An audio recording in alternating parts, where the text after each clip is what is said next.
আসসালামু আলাইকুম আরহামাতুল্লাহি ওবারাকাতুহু। সম্মানিত দর্শক ভাই ও বোনেরা, কাছে এবং দূরে থেকে যারা আমার এই অনুষ্ঠান দেখতেছেন সকলকেই জানাই আন্তরিক মোবারকবাদ। আমি মুফতি মোহাম্মদ জহিরুল ইসলাম আপনাদের সামনে নিয়ে এসেছি আজকে। স্বপ্নে যদি আমরা জ্বরে আক্রান্ত দেখি নিজেদেরকে বা কাউকে, তাহলে এর কি ব্যাখ্যা হবে? এই ব্যাখ্যা কি আমাদের ভবিষ্যতের জন্য ভালো কিছু আসতে চলেছে তার ইঙ্গিত, নাকি খারাপ কিছু আসতে চলেছে তার ইঙ্গিত? আসুন আমরা জেনে নেই স্বপ্নের ব্যাখ্যা নির্ভরযোগ্য কিতাব থেকে। আল্লামা মুহাম্মদ ইবনে সিরিন রহমাতুল্লাহি আলাইহির কিতাবের মধ্যে শায়েখ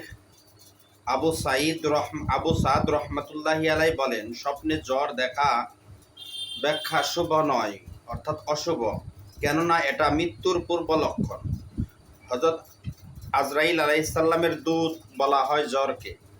নিজেকে জ্বরে আক্রান্ত দেখলে স্বপ্নদ্রষ্টা এমন কোনো কাজ করবে যা তার ধর্ম বিনষ্ট করে দিবে, নাউযুবিল্লাহ। অবিরাম জ্বর গুনাহের উপর অটল থাকার ব্যাখ্যা প্রদান করে। থেকে থেকে জ্বর ওই পাপের লক্ষণ যা হতে শাস্তি ভোগ করার পর সে তওবা করেছে।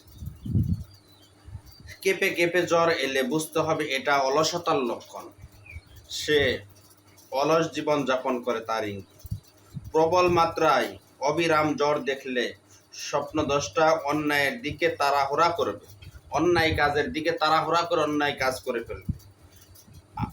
থেকে থেকে চতুর্থ দিন জ্বর আসতে দেখার অর্থ হলো, স্বপ্নে দেখে যে থেকে থেকে জ্বর আসতেছে চতুর্থ দিন পর্যন্ত, অর্থ হলো স্বপ্নদ্রষ্টা গুনাহ হতে বারবার তওবা করে আবার তওবা ভঙ্গ করে,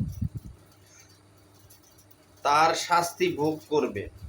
কারো কারো মতে স্বপ্নের ব্যাখ্যার অন্যান্য ইমাম, এজন্যই বলা হয়েছে কারো কারো মতে, কোনো ইমামের মতে নিজেকে জ্বরে আক্রান্ত দেখলে স্বপ্নে সে দীর্ঘ জীবন লাভ করবে, সুবহানাল্লাহ, স্বাস্থ্য ভালো থাকবে, সম্পদ বৃদ্ধি পাবে। আল্লাহ তাআলা আমাদের সকলকেই এই ব্যাখ্যাগুলো বোঝার তৌফিক দান করুক, আমিন।